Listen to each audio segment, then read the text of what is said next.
it began as an internal learning process. This was never meant to be a very large public report. It was an internal learning process for our own organization to look at how we could better support activists who were sex workers themselves. Over the course of that research, a number of defenders asked us to make the findings of this report public so that they could use it in their own advocacy. So as an organization that focuses on security and protection for human rights defenders, although sex work can often be a fairly contentious topic, and that's not something that I don't think any of us are trying to shy away from, while it's not simple, it is very clear-cut. All humans have human rights. Sex workers are humans. So the humans that have human rights include sex workers. And folks in that community who are defending the rights of others are very clearly human rights defenders. And when they are at risk because of the work that they do, it becomes our business, and it falls very clearly within our mandate for protection for HRDs. So that's just a little bit of background on how we would have found ourselves in this space, and how I find myself lucky enough to have gotten to know Grace and Caroline and Linda as a result. A few quick findings from the report, and then we'll take questions because I suspect you probably want to hear more from them than from me. So I'll give you a few findings, but they're all in the report, and we'd very much welcome any sort of questions you have around that. So from the very first days of this research, it was very obvious to my colleagues and I that the reasons that sex worker rights defenders would be targeted were linked to their human rights work. The very first sex worker rights defender I ever knowingly interviewed, I'm sure I had interviewed many others, but never actually thought to ask if this was sex. The first sex worker rights defender that I knowingly interviewed was being targeted by police at night on the street while selling sex, as she was being targeted by name. She was being targeted by name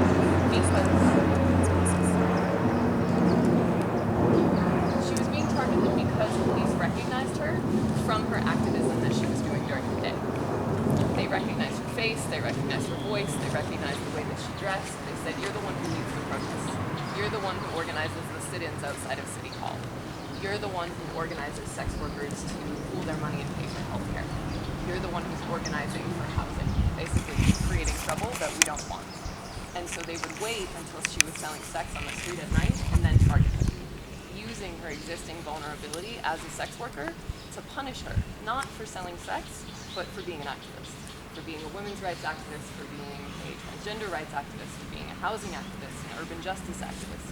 All of the things that sex worker rights defense encompasses, they were punishing her for those things. So Grace and Caroline have spoken about some of the other forms of human rights work that sex worker rights defenders do. About half of this report documents that work, and any sex worker who picks up the report could probably skip the first half because they will not be surprised, right? They will not be surprised by the type of human rights work that is going on in their own community, but I was, and if you're not particularly familiar with sex worker rights communities, you may be as well, and I would encourage you, either as journalists or perhaps as activists and community workers yourselves, to really flip through that second chapter where we go through the types of human rights work that sex workers do. And there's one in particular that I would like to call out, and it's labor rights advocacy. So sex workers' work is a big rallying cry within sex worker rights movements, but what we really wanted to look at in the report is to go a bit beyond that slogan and to look at how the work that defenders are doing is really advancing the labor rights of folks within their communities. So there's literally a whole section that deals with labor rights advocacy and some of the successes that sex worker rights defenders have had, even though, as Grace and Caroline were saying, their work is criminalized. So these would include, at a global level, sex worker rights defenders have achieved better and more consistent access to healthcare, including longer time off from work to go to the doctor, negotiating access to closed or managed spaces of sex work. So that could be a brothel, it could be a bar where the manager does not want activists to come in. Encouraging workers and then working with management to secure the right to take time off from work and to go home and see their families. Accessing reporting mechanisms in the event that there is an attack. It can be very difficult to report an instance of violence if, again, your identity is criminalized. How do you go to the police to report an attack if your identity is criminalized? Sex worker rights defenders have devised strategies to help people do this regardless. And relocation is another really important one. This is something that came up in particular in our work in Myanmar. As Goki was saying, one of our research countries for Asia was in Myanmar. Very often, an experience of trafficking in Myanmar will look, not like someone being stolen from their home and put in a brothel in the middle of the night. It will look like a sex worker who has agreed to work in a particular establishment, but then is transferred or coerced into working in another establishment where the pay is worse, the time off is worse, the access to health is worse, and they don't want to be there. But if they call in as a trafficking organization, they'll either be sent back to their home country, or at the very least, unable to ever find work again. So sex worker rights defenders are doing incredibly important work negotiating free choice of employment for folks who simply want to go back to their past employer, which is something that I think we could all emphasize with. We deserve the right to change our employer if and when the payment and the healthcare structure does not suit us anymore. So one of the really important things that we wanted to highlight as a team today was this labor rights advocacy, because, and I think this is particularly important to folks who work in labor rights themselves, or perhaps have an audience of labor rights or unionists, is that sex worker rights defenders across Africa, so this would include South Africa, Tanzania, Uganda, Kenya, and a number of other countries that Grace could list with more expertise than I could, but I'll leave it at those four, are fighting and pushing and advocating for membership in labor unions. And this is something that can and should be afforded to sex workers regardless of the sort of criminal structures within their countries.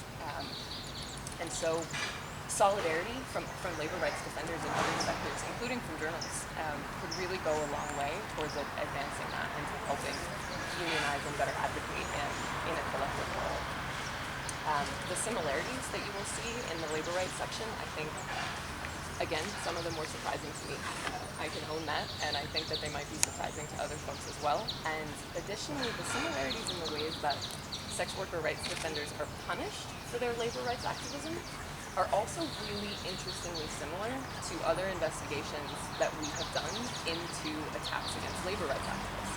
So we have a report on Egypt from 2018, I think, that documents the ways in which Egyptian factory workers and shipyard builders, when they started to protest or complain or to advocate for better pay that they were being denied, those who were seen to be leading those movements within factories were punished by being relocated to factories hours away from their homes.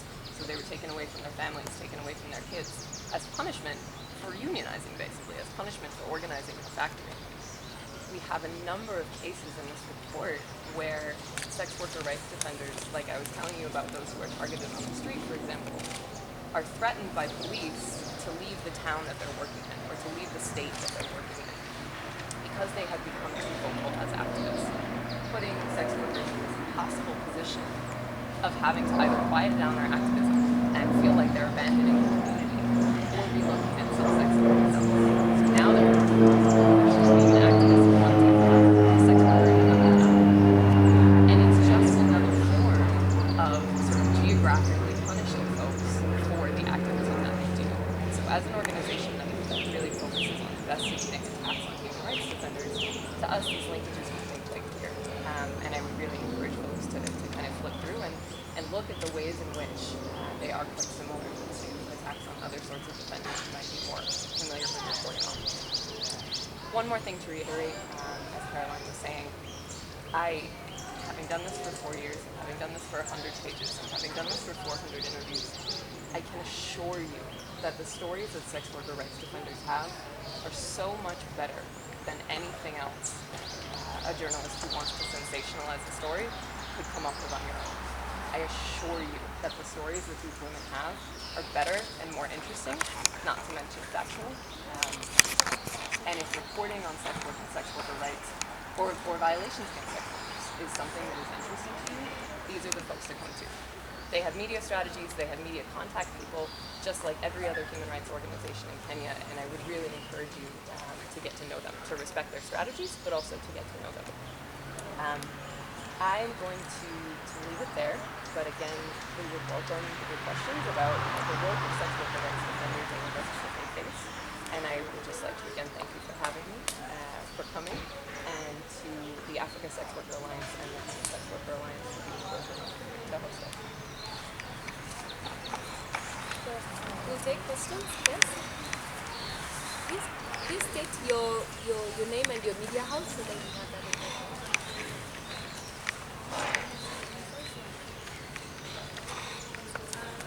Good afternoon, my name is Ford Antoinette from Tarifa Media Group. I have several questions. Question 1, you said, you said that we give reports which don't contain facts. And how sure are you? Because last week or it was this week, some sex workers were arrested in Nairobi, the CBD, for violations. One, there is no law that ambayo inasema sex work in Kenya is legal. What is your mnafanya nini kuhakikisha kwamba sex work inakuwa legalized in Kenya? Because you'll continue complaining about being harassed, being us giving out what is happening amongst you, and there is no law that is legalizing sex work in Kenya. Then, some reports that you always give show that sex workers steal from the people who wale ambao wanakuja kupata services kwenu. Mbona kama ni kazi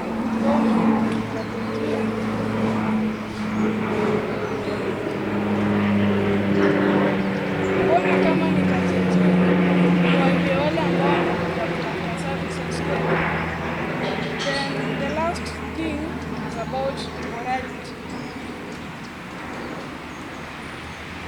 Hata saizi ukienda mchana pale River Road na the lower part of Ronald Ngala Street, you'll find them, si usiku peke yake, hata saizi mchana wapo.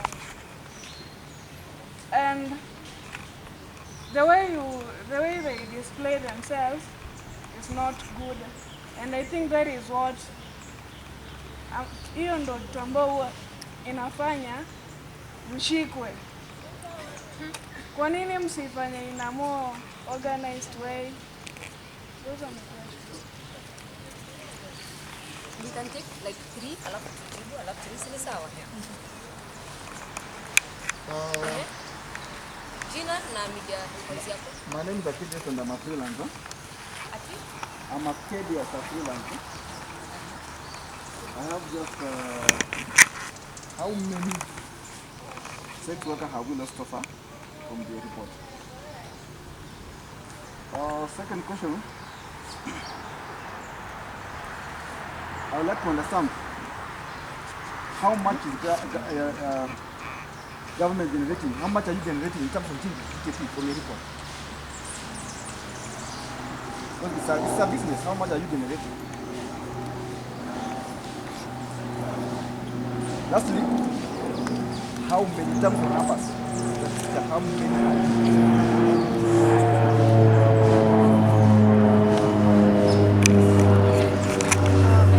One last one for the first round, we'll come back.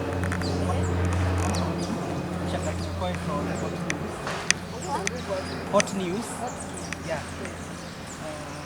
So I would like to know what are some of the threats that you face and what responses you get from law enforcement and seeking justice. Okay, so nitaachia naona swali zingine zitajibu na English na Kiswahili, si sawa? Nitaachia Caroline na Grace to answer questions around the legal framework and the GDP question. But just to say, this report covers human rights defenders who are sex workers. Kumaanisha sisi ni sex workers wenye tunatetea sex workers wengine. Sio wote wanaweza enda kipaumbele, sio wote wanaweza simama wakitetea haki za community yetu.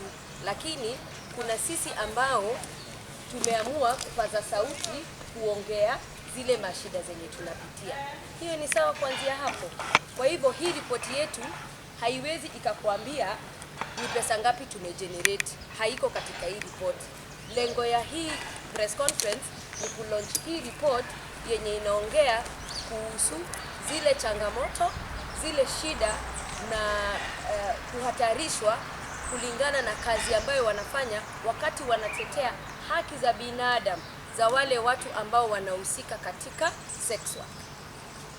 Pengine Rachel na Grace, you can help.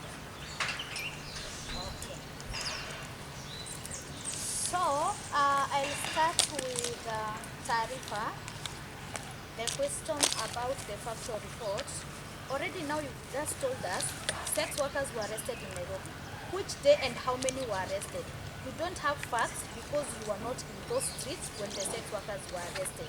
There's no sex worker that has been arrested in Nairobi. The number that has been said, 100 sex workers were arrested. Immediately the report was launched in the morning, we have sex workers, human rights defenders, visited the courts, visited the cells, and no sex worker was arrested. We have a very good rapport with the city council askaris that we have calling directly and asking which area were arrested. Only 6 people were arrested who were hawkers selling tea on the streets. They were not sex workers who were arrested that day. So that report was a lie and it was going to wake up. Ilikuwa inaamsha, yani ni kama ule tu mtu amekaa kaona wauza ngono Kenya hawashikwi, wacha nikumbushe wenye kuwashika wanafaa kuwashika. Alafu sasa anatangaza. Hiyo ndio ambayo ile kitu ambayo huyo mtu amekaa akafikiria akaitoa. The other thing about stealing from clients. Everybody steals. Don't pin it on sex workers. Everybody steals. Don't. When the government steals, do you pin it on them? When a client is being, when a client anapoenda kwa sex worker, apate ameibiwa, inakuwa ni headlines news of the year. Wakati serikali yenu inawaibia, hamuweki headlines. Wakati KRA inawaibia, hamuweki headlines.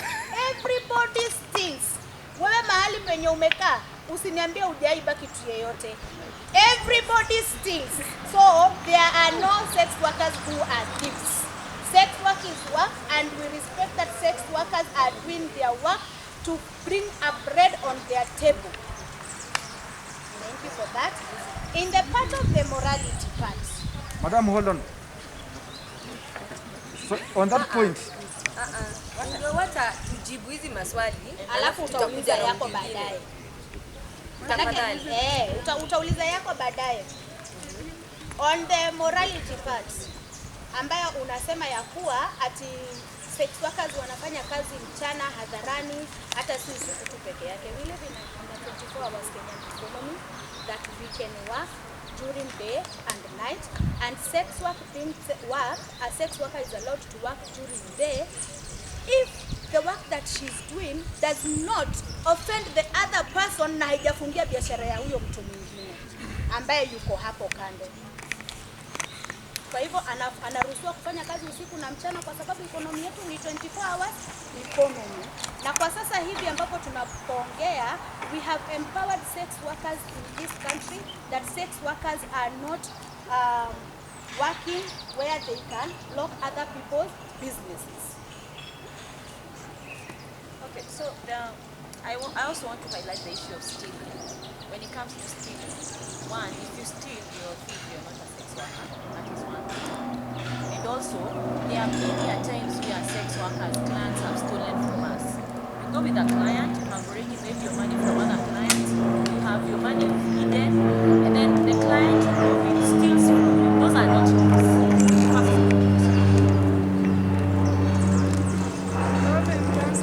If a client steals from you, I'll answer. If a client steals from you, it's not news. But if sex workers, maybe a woman who is selling sex and maybe it's not a sex worker, somebody who wants to even tarnish the name of sex workers, go to the streets and steals or put mchele kwa pombe ya client, at the end of the day, because it was in the back, people will say sex workers. To us as the sex worker movement, that's not a sex worker, that's a thief.